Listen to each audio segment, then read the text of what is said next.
say definitively that religions are all bullshit. Welcome to Brainstorm. We have the explicit tag for a reason. This is a base level argument to a higher level morality. I get paid to science? To science as much as one can science. What the hell was my point? Trigger warning. The Brainstorm podcast will criticize your most cherished beliefs. We attack nonsense in all its forms and discuss difficult subjects. If you peddle pseudoscience, supernatural woo, or religious dogma, then this is not your safe place. This is the home of hardcore skepticism.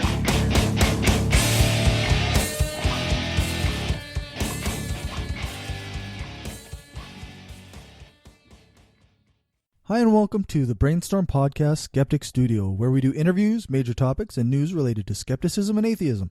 I'm Corey, and I have no panel with me. I'm pre-recording this the day ahead of my interview with Marissa McCool. The crew is off this couple weeks for holidays so that everybody can spend time with their family. I'm just throwing a couple things together so that we have regular episodes for our listeners. So I'm interviewing Marissa McCool, author of The PC Lie: How American Voters Decided I Don't Matter. It's a compilation of her thoughts on the election of Donald Trump as president, and it's a collection of some essays from some other well-known people in the skeptic and atheist movement, like Eli Bosnick and Andrew Torres, and the foreword is by Chris Cluey. She's also going to talk to me about her podcast, the Inciting Incident podcast, and maybe a bit more. So we'll get right into that.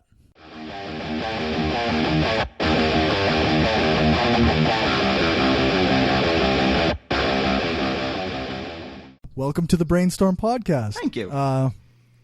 I already did a quick intro for yesterday when I had a minute, so I guess we can jump right into it, and I'll get you to tell me a little bit about yourself, and then we can start maybe talking about your book.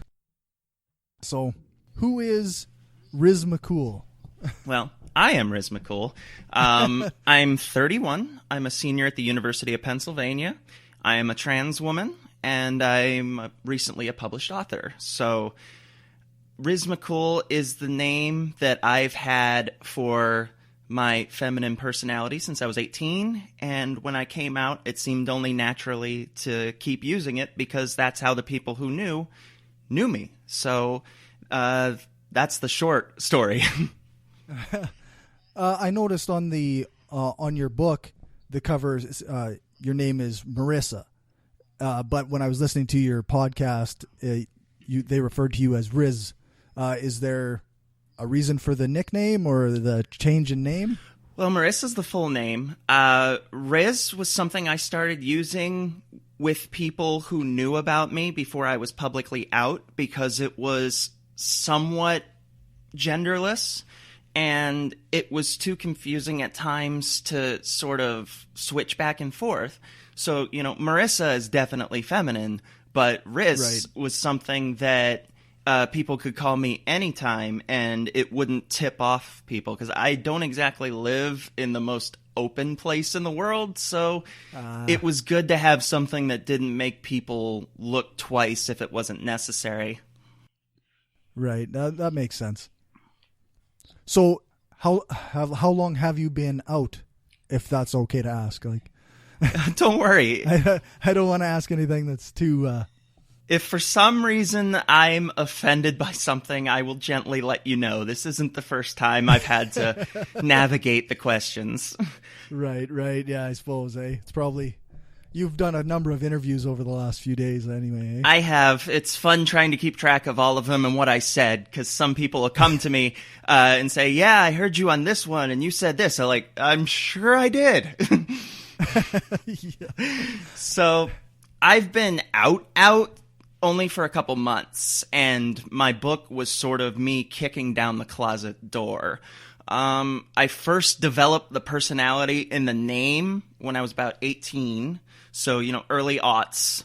But even at that age, I didn't know transgender was a thing. So I just thought I was a drag queen, and I went with it because people accepted it, sort of.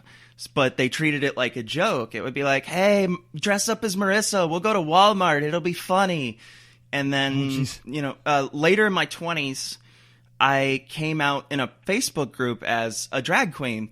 And someone messaged me and said, I don't think that's what you are. At least it doesn't seem from the way you presented it. Maybe you should take a look at the queer dictionary and see if something fits better. And it did. And from that point, I started making progress, stopped lying to myself, and started being who I was. Okay. There's a queer dictionary? There is. Pretty much all the labels and words that you could ever hope to figure out without having to have that awkward moment where you ask somebody, you can find on there. Oh, neat. I did not know that. Learn something every day. Yeah, that could be really helpful. So your preferred pronouns then are she? Yes, please. Okay, no problem. So I heard on your podcast, the Inciting Incident podcast, that you're also graduating from an Ivy League university? Yep. I've got 2 more classes to go at the University of Pennsylvania, and I will finally be done. That's awesome. What is your degree in, if you don't mind me asking? I don't mind you asking anything, so you don't need to worry about that. My degree will be in English, cinema, and anthropology. So I've spent quite a lot of time in a lot of different endeavors, so to speak. Right. So how many years have you had to go to school to do that? This will be my 6th, but part of that is I went to community college for 2 years, and that's what got me into Penn.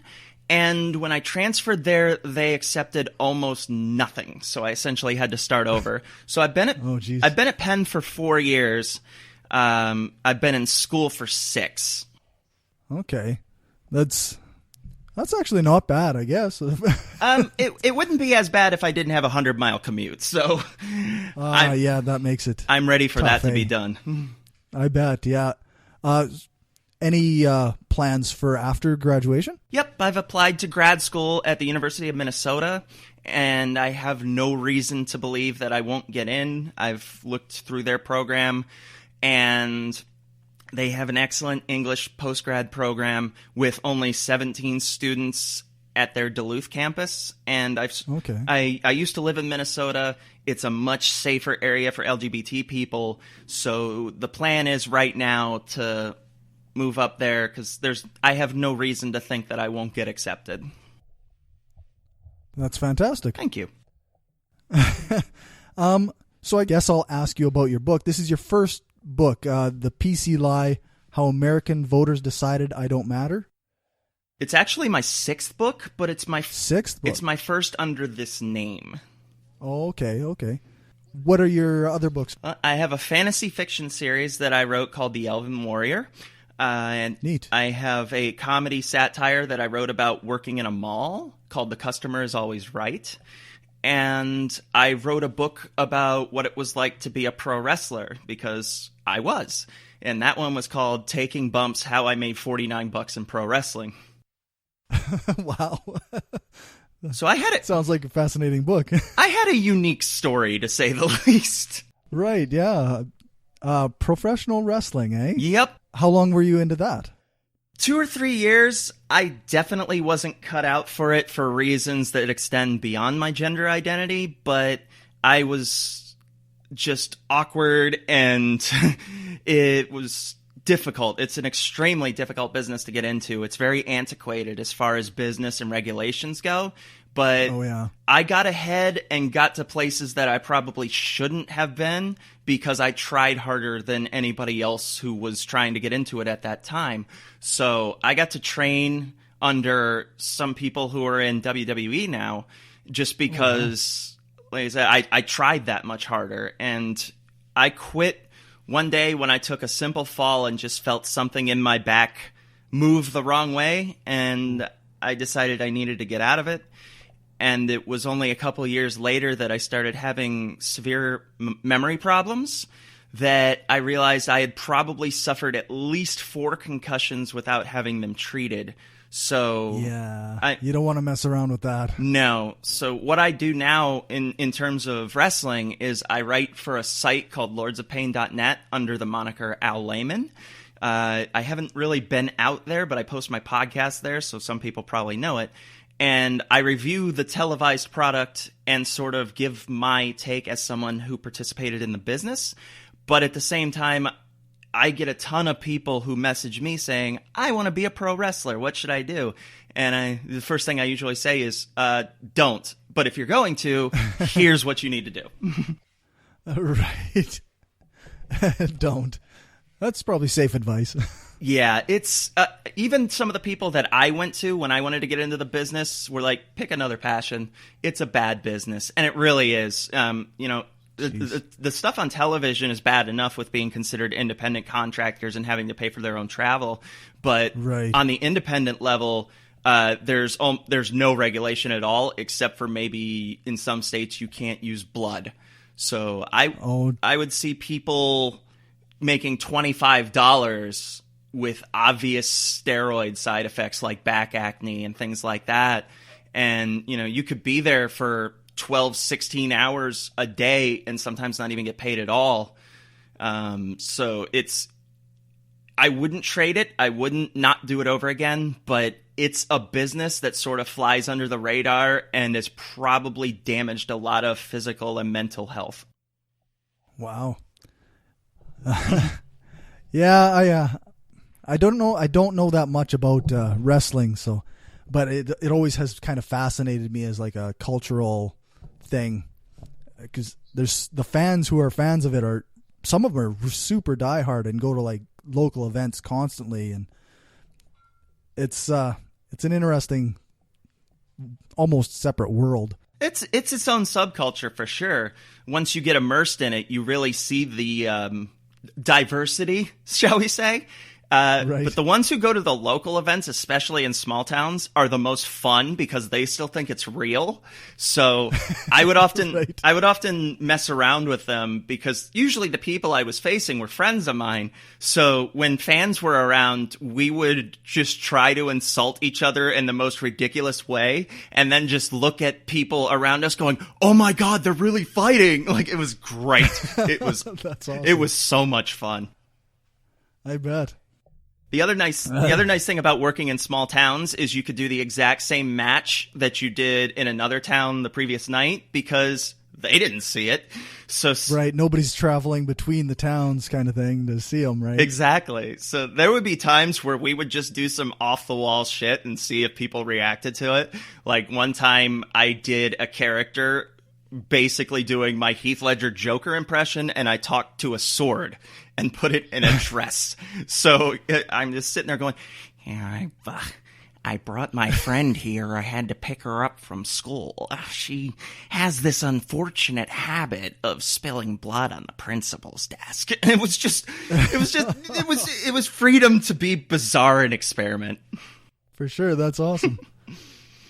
Actually, you just did the Joker. That's pretty awesome. I heard you do quite a few voices on your podcast the other night.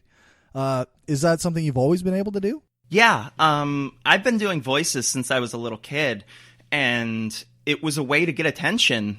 When I was 4th and 5th grade, I adored stand-up comics, and I wasn't mature or intelligent enough to come up with my own jokes, so I would just mimic them.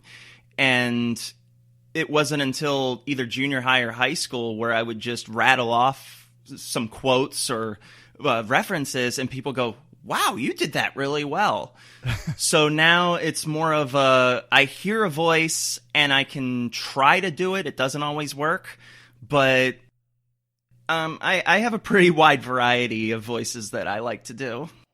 You definitely did quite a few on, I think it was your interview with Ari Stillman and Jeremiah Traeger. Yeah, episode 71, yep. Yeah, you were doing like Christopher Walken and Keanu Reeves. It was really fun, really entertaining. That's one time my former roommate Preston's also really good at impressions, but he can do the lower, more classic voices like Ian McKellen and Patrick Stewart. We were snowed in and drinking wine, and we just kept passing 50 Shades of Grey back and forth and reading them in silly voices. So there's actually a YouTube video of me before I was out and him just passing the camera back and forth and reading them from everything to Peter Griffin to Beavis and Butthead to Ian McKellen, and it was really funny. I bet, yeah. So I guess there's quite a bit of material of your stuff out in the public sphere before you were publicly out, hey? Probably more of it, considering I released most of it either under my still legal name and under the character of Al Layman, who I used for both the column and up until recently the Inciting Incident podcast. So there's a lot more material there than there is under Marissa McCool. But one of the books I'm writing, I switched names on that, and I have a Patreon where I post blogs and articles and things like that. And I also post the chapters of the book as I write them. And then, of course, the book I just released, I make it available to people who contact me personally and want a signed copy. That's awesome. So I guess we may as well talk about the book that just released. We were almost doing it there, and we got sidetracked. Yeah, that's right. We kind of got distracted. So I guess the inspiration was your reaction to the election of Donald Trump. Is that kind of where this came from? It was. On Inciting Incident 67, we had Chris Cluey, and it just so happened that the time he was available was election night. And when we were interviewing him, you can just sort of hear all of us getting exponentially more depressed as reality sets in. Yeah. And I was terrified because as a trans person who's visible, it puts a target on us, and all the hate crimes that came out and all the vitriol that was spewing from the people who won, it was truly terrifying to exist, let alone try to go anywhere. And that weekend, my co-host Astrid and my very close friend Monica, we went to Fort Lauderdale for a convention. And it was, we traveled through the South and just watched people stare at us. And just, through Virginia, North and South Carolina, and Georgia, it was uncomfortable, to say the least. Like, I bet, yeah. Even just stopping for gas or food, people would just look at me differently. And I wasn't even presenting. I just had painted nails and I'm obviously feminine. But it's... Even that to them, those people that you were around, that seemed too much? It did. Or it seemed... Yeah, that's weird. I guess the reaction. Like when I've traveled with Monica before, we drove to Florida at one point and we stopped in a McDonald's on 95 just to, use the bathroom and get a snack. And she came over to me after 2 minutes of being in there and pretty much said, "I'm going to pretend to be your wife because this is really uncomfortable." And oh, geez. It's just existing and not looking like whatever that can make us feel threatened. So that weekend, when we were coming back, we were on I-95, and we ended up ranting into the microphone, which became episodes 68 and 69, plus we had 2 more hours of material we put out for just Patreon people. And just all this emotion and anger and frustration with what had happened, combined with the arrogant appreciation and emboldening of hatred and bigotry that we saw. Right. So after ranting between Jacksonville and South Carolina, basically, the next day in school, I was in my English class, which is the first place I actually came out at school, and I just started writing. Like, I was typing into the computer, and it was just a rant to start, but it started with, "Fuck you." Like, no, seriously, fuck you. And I was typing this as the class was going on, and still, I have the ability to do that and still pay attention. And one person just looked over at me and said, "Are you breaking the keyboard? Like, what are you writing about?" And I told them, and when I looked down, it was 28 pages. So I had the idea because Andrew Torres from Opening Arguments is my attorney and also my marketing rep. And Okay. he's been working with me on releasing one of my old books and working on the novel, which I'm still working on. And I just had this idea, like, if I can write this book this fast, I could be one of the first people to put this out. And I could also use it as sort of a coming out piece and series of political and social essays, because I already do that, but not as myself. So what I did was, write the book. It seldom has a narrative the whole way through. Each chapter is sort of its own little story and essay or specific area of focus. And then I started reaching out to people like Andrew Torres and Eli Bosnick from God Awful Movies and Scathing Atheist. And one of the people in my class also contributed. But I had this series of essays, and I thought, I really need someone who identifies with this, who's spoken out about it before. It's like, oh yeah, I have Chris Cluey's email address. So I wrote him, told him my idea. He's like, yeah, I'll get something to you in a few days. And I finished the book in 9 days, waited for everybody to get me their essays, published it, and here we are. That's awesome. I'm really envious of your ability to write so quickly and clearly. I have tried writing, but it's very difficult for me. So it's a skill that I admire. Well, I appreciate that. I learned at a very young age, and I think that has something to do with it. Like, I learned how to type as a 4-year-old, and then oh wow, I used to spend. We were one of the few people who had a computer back then. This was the late 80s, early 90s, and I would use this old word processor to just copy down lyrics or type random things, and occasionally I would write stories. And it was in 6th grade, I can remember very well, where I wrote a story using names of people on the bus. And they were just passing it around like, oh my God, this is great. Can I read it? Can I read it? And it didn't click for many years after that that's what I should be doing. But that was the first time that being a writer was what I was supposed to be doing. But even in junior high, I would get paid $5 to write a poem for Valentine's Day for someone's girlfriend. So I have so many years of doing it that now it's almost second nature. I just sit down and say, okay, I need to bitch about this. All right, done. Wow. No, that's great.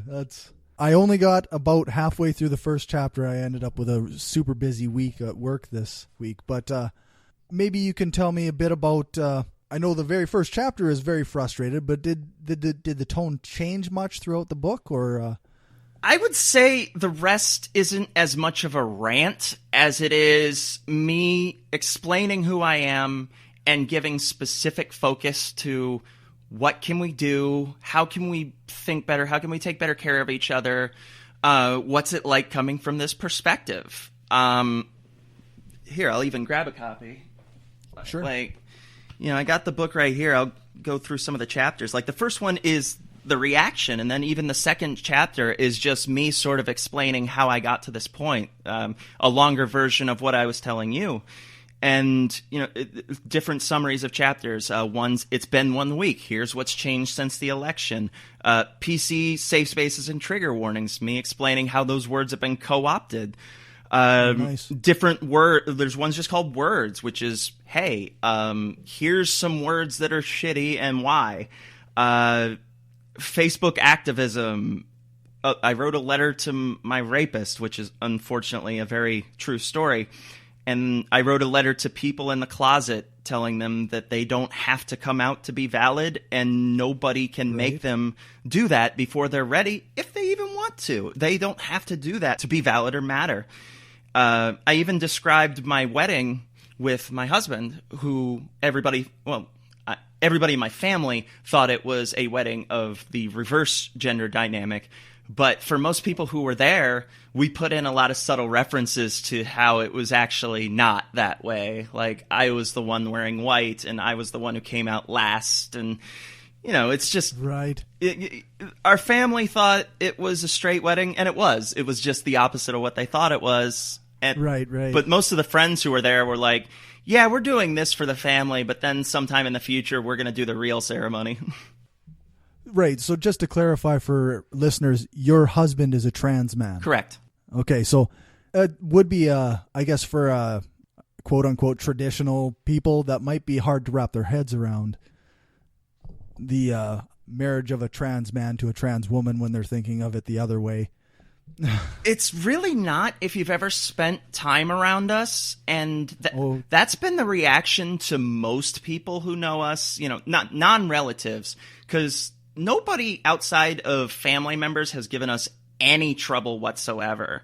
And, my husband has a shaved head, wears a binder so that there's no breast visuality, and I have always been feminine and artsy and eccentric. And our dynamic reflects that. He's quiet and protective, and I'm, manic pixie dream girl wandering around chasing trains and looking at all the pretty things. So for anyone who's spent a decent amount of time for us, it's not that much of a surprise. Right. It just sort of fits that way. And it also gives us a deeper level of empathy, because one of the biggest problems that trans people have is people who love them but don't understand. That's not to say that a cis-trans relationship doesn't work out, because I know plenty who do. But Right. We understand each other on a much deeper level just because we have that empathy of knowing what the other is going through and being able to support each other through the transition process. For sure. It must be comforting, in a sense, to have somebody who truly understands what you've had to deal with. If you like what we're doing and want to help us keep the lights on, go become a patron at patreon.com/Brainstorm Podcast. You can hear the bonus half hour that we record every episode and get a shout out when you support the show. Become a patron for just $1 an episode at patreon.com/Brainstorm Podcast. Or you can support the show by ordering a t-shirt, mug or other gear from our store at caffeepress.ca/Brainstorm Podcast Gear. If you can't afford to become a patron or buy gear, then why not give us a rating or write a review on iTunes or Stitcher? Every rating makes it easier for people to find us. Thanks for your support.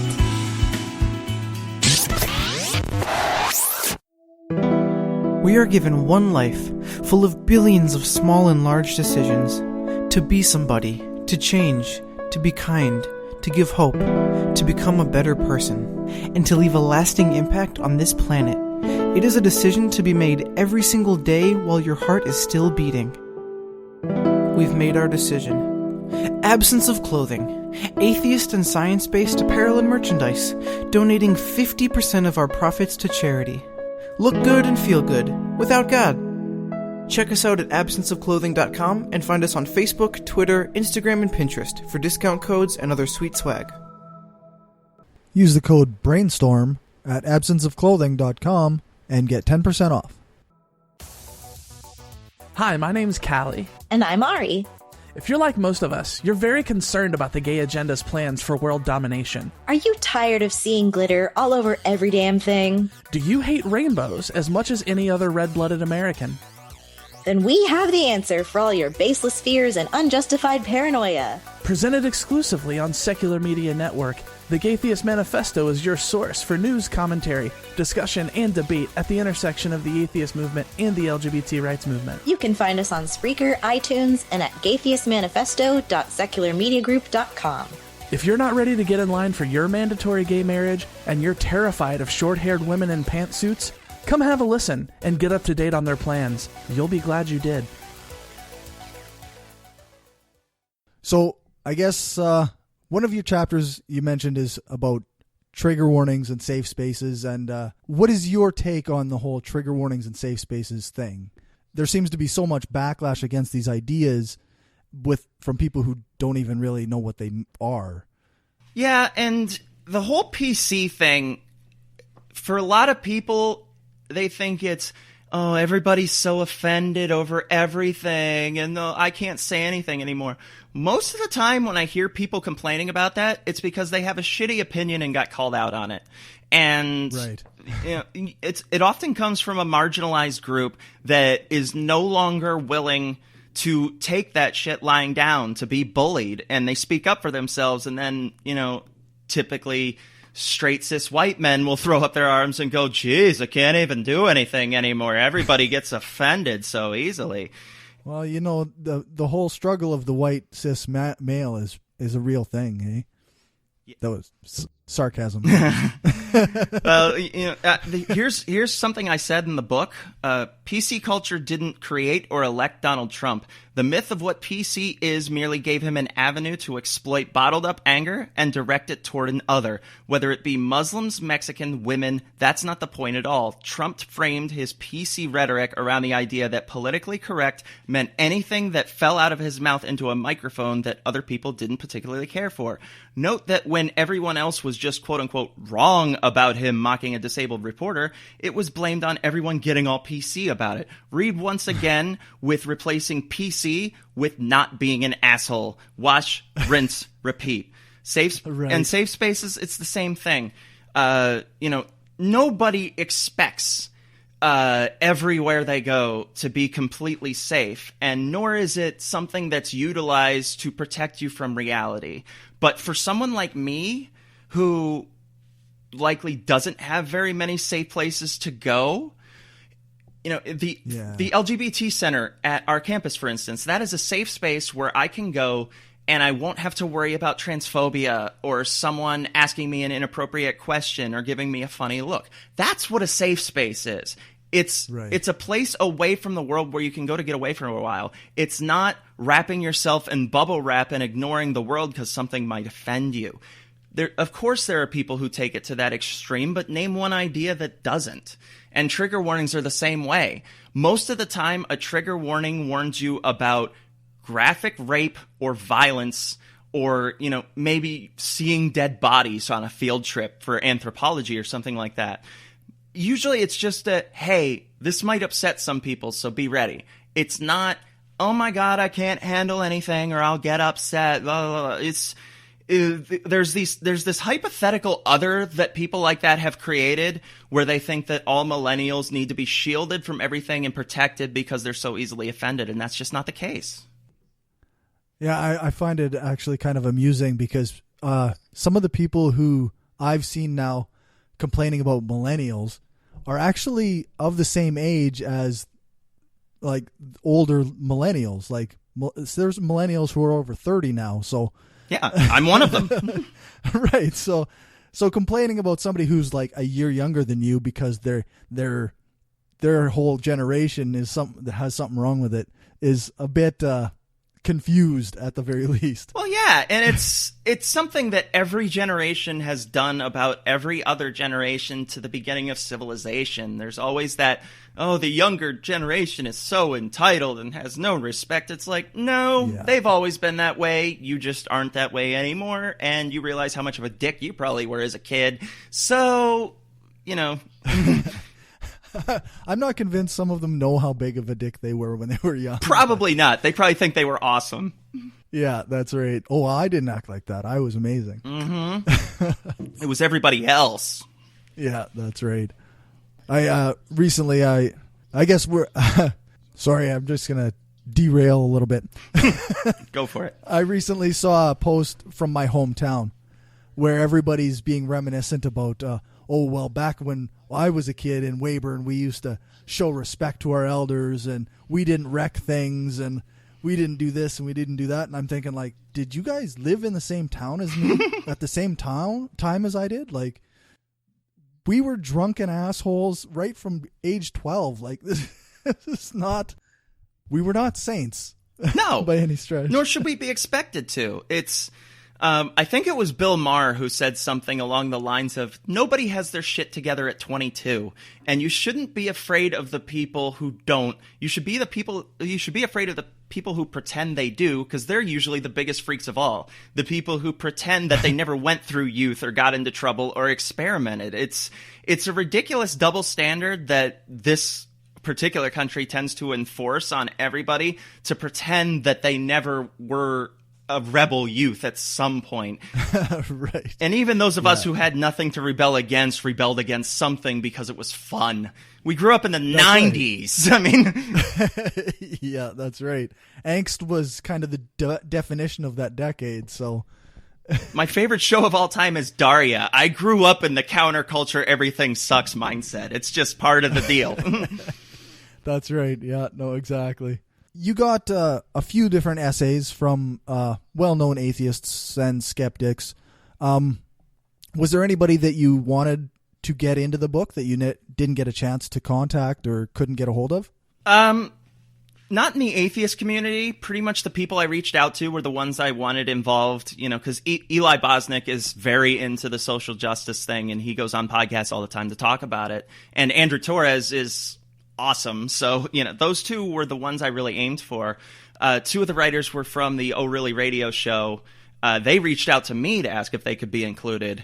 But the people I wanted to see if they could write something for it that couldn't were people like my English professor and Monica, who I mentioned earlier. And that's just because they are working on their own books and didn't have time. So the compilation I put together is really, I would say, 95% of what was intended with the idea. That's fantastic. It's nice when an idea like that can come together and actually be what you envisioned it to be. Well, I consider it me kicking the closet door down, because a month before that, there was a hate pastor on campus, and people who follow all my interviews are probably sick of me talking about it, but I sort of publicly declared myself in his face by yelling, "I'm transgender, fuck you." And the video got like several thousand hits. And it was at that moment where I stopped giving a shit about what everybody else thought about me, my identity, and what I had to say. So within a month of that event, which I posted the video on my Patreon, which is patreon.com/RissMC. From that moment, I've been, as I put it, unapologetically myself. So, I've been writing and speaking out and really firm in who I am for the first time in my life. So it was really an epiphany to just be there, see that guy for the clown he was, and no longer give a shit anymore. For sure. The whole not giving a shit about somebody like that's opinion, like that's very freeing, I suppose. Well, it's not just that. It's the fact that there's that myth that if you leave bullies alone, they'll stop. That's the exact opposite of what happens. If a bully does something shitty and nobody stops him, he gets more confident and draws people to his cause. Look at what Donald Trump did. He bullied people and nobody took him seriously. And then all of a sudden, people who didn't take him seriously are going, how the hell did he get here? Because nobody stood up to him in time. And by the time they did, it was too late. So a guy like that who comes on a campus and calls 18-year-olds sluts and whores and all these terrible names, and not just with signs, like following people on the walk.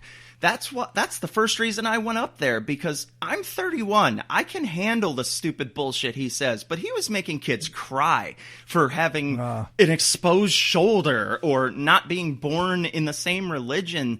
And the more I distracted him, the less he was doing that to other people. It was like, yeah, call me a whoremonger. I don't give a shit. I drank alcohol. Oh, no. What do you do in church every Sunday for communion? Oh, you use grape juice? Well, it's clever how you got around that apologetic. Right. Yeah. Yeah, it's like you say, like intolerating the intolerant is a useful tool and actually can deter some of that behavior, hopefully. It at least tells them that there's going to be resistance and people are going to speak up for themselves. And coincidentally, that's usually when they say, God, everybody's so offended by everything anymore. Right, yeah. Well, when you're yelling at people that they're sluts and whores, getting offended is the natural reaction, right? Well, it should be. And I suppose when somebody shouts out or shouts at somebody, like shouts back, it probably helps the people who have been damaged and couldn't stand up for themselves. Like they probably feel a little more empowered and supported from that. And the book has sort of done the same thing, being on the podcast as I have. It's all been part of this idea that I understand that I'm an exception. There are trans people out there who have no support or very little. And I've been blessed enough to have hundreds of people who have reached out to me and shown me support and love. And I feel like if I didn't pay that forward and speak out for them and try to bring more attention and awareness to our issues, that I would be wasting a lot of that goodwill, because I know I've talked to other trans people. I know what they've gone through, and I know some of them feel alone. Some of them are still in the closet, and some of them are afraid to come out, especially now. So, yeah, you know, like at the campus, anytime he would go after a girl, I would shame him right back. Or anytime he would call somebody a name, I'd tell him how stupid it was. Like, when you interfere with someone who's trying to bully and you throw shit back at him, it messes them up. Like every time I had a comeback for him, he got more and more frazzled. And it was not because I was trying to be a troll or trying to be a dick or anything. It was because when bullies get questioned, they're surprised and then they don't know what to do, because all the arguments they've been told to use like that are suddenly not working. Yeah, that's right. And they're very used to the fear response, or the kind of person who backs down from them. Like, if they start yelling at people and somebody's talking back at them, they're not used to that anyway. Well, and they're also used to people either wanting to get violent or just being as angry as they are, but they're not used to someone being perfectly calm and reversing it on them. Like, I'll give an example. He tried to tell me how bad something was in the Bible. It doesn't matter what it was, but he pulled out his Bible, and I went, oh, well, if you know it so well, why do you have to look at it? Why do you have to read it? And didn't you used highlighter on that passage? Isn't that desecrating the Bible? Maybe you're the sinner. Like, just messing with him constantly. And he didn't know what to do. It was awesome. That is awesome.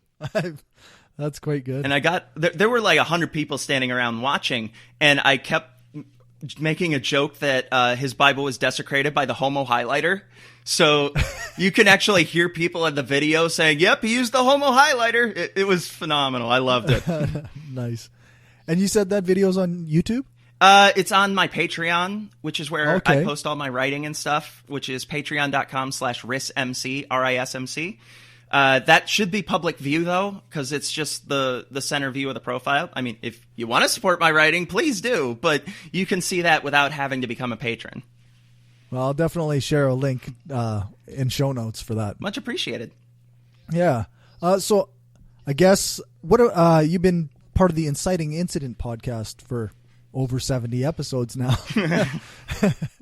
So what instigated the podcast, and where did that come from? The podcast actually started as a film podcast because the cinema department at our school was looking to build a site called Pen Movie Review. And I took the idea to him, and he said, come up with a sample episode and we'll see what we can do. And we didn't quite get the response we wanted, so we said, screw it, let's do it ourselves. And we started with no idea what we were doing. No microphones, no equipment. We just sort of went to Blog Talk Radio and hit record. So if you go back to some of those early episodes, they're really bad in quality. But that's pretty standard, I think. But, the more we started talking, the more we wanted to talk about serious issues. And those were the ones that started getting responses. We talked about culture. One of the earliest episodes we did was about PC and hype culture, things like that. So we started blending it. We would do a serious episode on Friday and a fun episode on Sunday. But we felt like in the movie, comic, whatever episodes, we weren't really saying anything. We were just talking about movies, which is fine. Right. But it wasn't what we were doing that was resonating with people. It was the serious ones, besides interviewing a lot of podcast skeptics like Thomas Smith, Cognitive Dissonance, Eli Bosnick, Nice. people like that, was we were having conversations that most people were either too comfortable to have or too uncomfortable to have, or they didn't want to talk about it in the first place, or they'd immediately, go back into their corners and start yelling whatever meme they saw that week. So we decided to have conversations about that, about things like suicide, trigger warnings, trans issues, LGBT, all these different things, and we'd have people on to offer different points of view. And our entire mantra has always been, we're not about trying to make everybody agree with us. We're about trying to, A, get a conversation started, and B, get as many points of view as we can out there, because the more you talk about someone and talk to someone and realize where they're coming from, why they've arrived at the opinions they have, how they might be able to be changed, even if you don't agree with them, you gain empathy, and you can see them as another person instead of an other, which is just this blanket projection of things you disagree with. I've had a lot of people on the show that I disagree vehemently with, but there's that level of respect of once you start having a conversation without flinging feces, you can actually get somewhere. And that's what's missing from a lot of the political discourse, and I have a feeling the next 4 years aren't going to improve that much. No, I wouldn't expect so much. It might just get worse. It probably will, but that's all the more reason to try to have these conversations and get past the intuitive responses of, oh, that's opposite of what I like, and I've been told those people are evil, so fuck you. Right. And I realize my book starts with fuck you, and I even wrote an introduction about that. It's like, understand the context of the time. It was 5 days after the election, and I was an out trans person who was already being targeted. So keep that in mind when I say that. But the rest of the book is, here's where I'm coming from. Here's what I've seen. Here's what I've seen in response. Let's try to get somewhere and be better people together, because at least if nothing else, we can have respect for the opposition, for the other side, and for people who are not like us. Because if we don't do that, we just drift more into our tribalist mentalities and things get worse. Yeah, I can agree with that. Do you ever have like transphobes or like serious people that you disagree with, like on a very fundamental level on the show? Or is it people who kind of have one wrong opinion and you disagree with them about that, so you talk about that specifically? We haven't had too many people challenge us in that way, and I've only been out for a couple episodes, so there hasn't been as much of a chance for it. Right. Most of the transphobe stuff I've dealt with on Facebook or other places like that. And even within the skeptic community, there would be people with shitty opinions like that. And fortunately, I would be defended rather quickly. But I'm certainly not against having those conversations, because, I've had to talk to my own grandmother because she has never met a trans person before. And she just wanted to know what to say to not hurt people. And that's usually where I can tell the difference. I can tell the difference between someone who doesn't know and genuinely wants to against someone who just wants to be a dick. And I can talk to people who just want to be a dick, but it's going to be a different conversation. Someone who genuinely wants to know about trans people or about that specific trans person are going to approach it in a much different way. And I'm, even with some of these questions you've asked me, I'm perfectly fine answering them, because the only way we're going to become more normalized in society is if we do speak up about it, if we do be more visible. And I'm in a position where I can, so I sort of feel like I have a responsibility to do that. Yeah, it's in a sense, it's like any marginalized or like minority group, right? Like exposure normalizes it. Like David Silverman says, like with atheism, if you stop using the word atheist, then people will keep thinking that it's a bad thing. Mm-hmm. And all you have to do is look how fast things changed in this country, going from gay people kissing, deciding the 2004 election, to the Supreme Court making it nationwide law 11 years later. So making things normal, being visible, and getting out there can really make a difference in a short amount of time. Yeah, for sure. I sort of feel like we need that for trans people too, because most of the visuals that people have of trans people is either what Fox News has told them, or trans people used as either the villain or the joke in a movie. Lois Einhorn, Buffalo Bill, Norman Bates. There's all these different examples of misunderstood trans people that are the villain just because they're trans, or it's the punchline. Look at any Judd Apatow comedy. Oh, I bet that's a man because big hands and she probably had a penis. Ha ha ha. So right. When that's the only exposure people have to us, it's a lot of breaking down to humanize us in their eyes. Yeah, I'm trying to think of a example of a trans person in a movie that wasn't like, I don't know, was normalized or like was treated just as a human being, and I can't even think of any. There's only one show I can even think. There's two shows I can think of where it was treated somewhat normally. One is that show Transparent on Amazon, but that was written and performed by cis people, so it was difficult to accept that. The other is Boy Meets World, that didn't use the words, but there were several different points in that show where Sean Hunter would dress up as a woman, and they just treated it as, oh, you're expressing your feminine side. What's your name? How are you presenting? How does it make you feel? It wasn't like, oh, it's so hilarious, he's a girl, And he even reflected on that in later episodes with other characters. He taught other people how to express their feminine sides. That's the gentlest I've ever seen it treated, at least in my exposure to media. Right.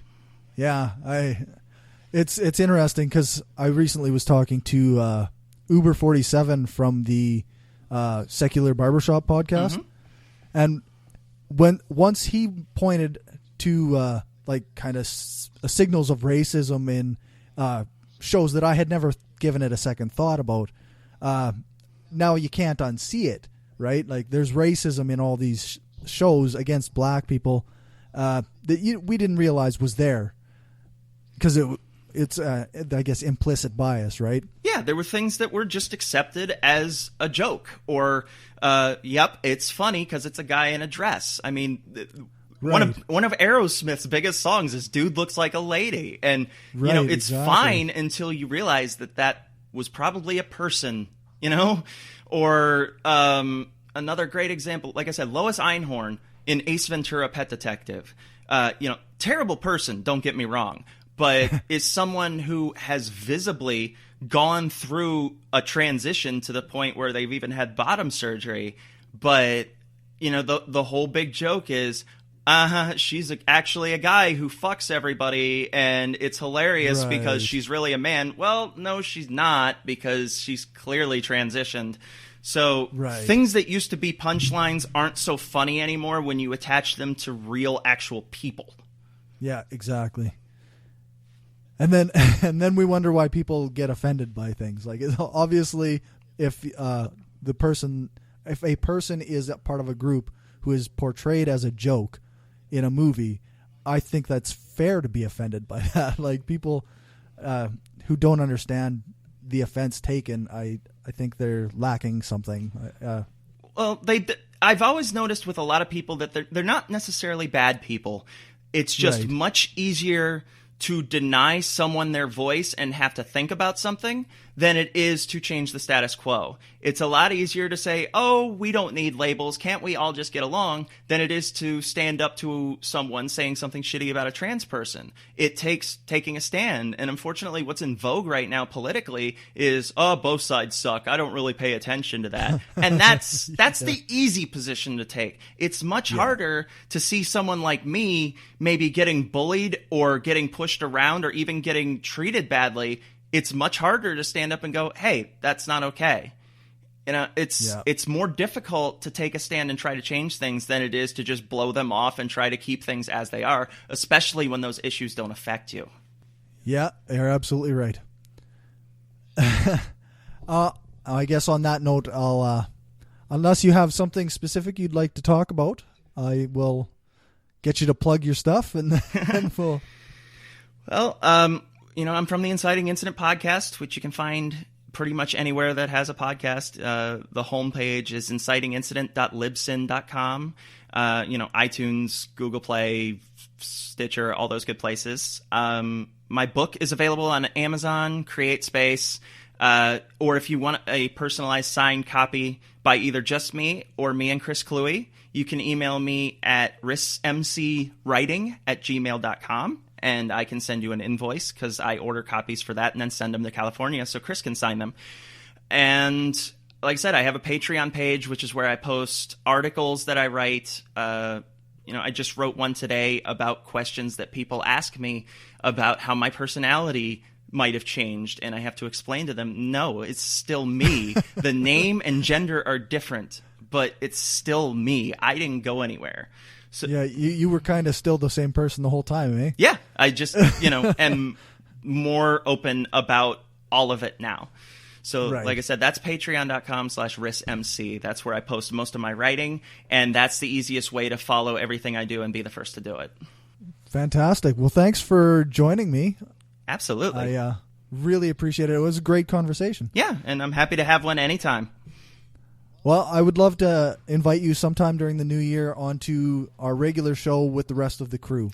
Just give me a time and date, and I'll be there. Will do. All right. Thanks very much. Thank you very much. Bye. Okay, so it's outro time. So this is normally where we check out listener feedback, but we haven't had any listener emails or new comments or any new iTunes reviews, and no new patrons. We have reached 500 downloads for our Steven Novella episode, so keep on sharing it, keep on spreading the skepticism, and let us know where you shared it, and I will put your name in, and every time that you share it, your name will go in for the draw for the for a t-shirt from one of our sponsor sites or from our Cafe Press store. So definitely somebody's getting a shirt, so it's just a matter of who. Yeah, I'm stoked that we hit that 500 in just over a week. I thought it would take a whole month, but I'm super impressed. Thanks to everyone who shared the show. Like I say, keep on sharing it. Every time you share it, let me know, and I will put your name in again for this for a free shirt from one of our sponsor sites or from our Cafe Press store. So go make sure to do the demographic survey if you haven't yet. There's a link at the top with all our website top website sections, or you can type it in yourself. It's survey.libsyn.com/brainstormpodcast. There's nothing new to plug, but make sure to go to the website, brainstormblog.net. We have comprehensive show notes, including any notes that I've made regarding my stories and any notes that the rest of the crew gives me for theirs. You get bonus, full-length, ad-free episodes and other bonuses by becoming a patron at patreon.com/brainstormpodcast, just like Daryl, Will, Rob, Nathan, Destin, George, Stephanie, and Janet. I need $2 more, and that hits our first goal of $25 per episode. We hit that, and I'm going to start taking interviews and editing them into their own files and putting them onto YouTube, and then there will be a new page on the website just for the interviews. So just $2 more, and that's where we're at for that. You can join us on the next live broadcast by following us on Spreaker, or just enter Brainstorm Podcast into the search bar on Spreaker, or you can go to our website, brainstormblog.net, and check out the live show page and the upcoming events page. Remember to rate us and write a review on iTunes or Stitcher, and hit that subscribe button. I know we just had 500 downloads for our Steven Novella episode. If everybody who listened to that episode subscribes and hits that button, and we hit 500 downloads per episode, like, that's when I'm starting to feel like we're really reaching people and we really have a good audience. I'm in the process, actually, I created an app. I'm just waiting for it to be approved or whatever. That's through Libsyn. Like, that's such an amazing service. I'm going to start editing episodes as well after the fact. Like, you can listen live and you'll get the pure raw episode, and same with patrons, we'll get the pure raw episode. But when it comes to the regular feed subscribers, I'm going to start editing those episodes a little bit, just to clean them up, and just to and I know right now patrons get the music and live listeners get the songs we play. But in the future, in the new year, I'm going to start putting one song into each episode, just because it's a nice break from the actual discussion. I'm going to adjust the way we do our ads too. I know I appreciate the companies that sponsor, or they don't really sponsor us, but that we play ads for. We don't get paid unless, we don't get paid actually. Audible pays based on how many people go through their website and use your trial code, but nobody else is paying us. We just play their ads because we like these products.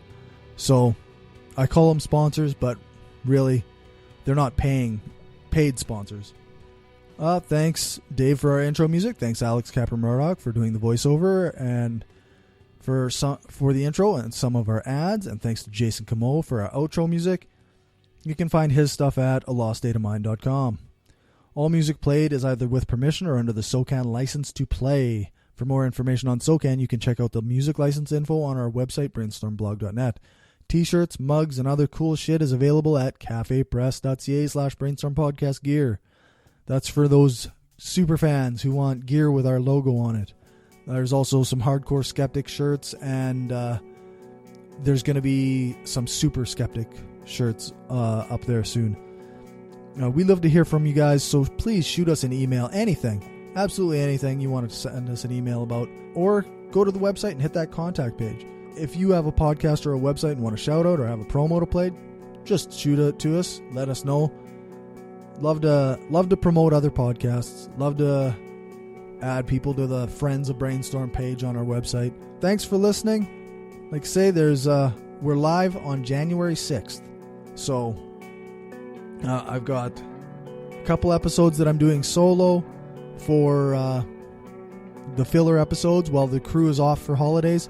But other than that, thanks very much. Have a happy holiday, Merry Christmas, whatever the hell you celebrate. And yeah, I hope you come back and join us again in the new year. Thanks. We just wanted to say thanks to everyone who listens to us, shares the show, gives us a rating on iTunes or Stitcher, or supports us through Patreon and Gumroad. We don't have a lot of interaction sometimes with our listeners, but what we have had proves that we attract some of the best people around. Smart, kind, and cool. An audience truly worthy of the titles hardcore and woo-free. Thanks for helping us make the world a smarter place.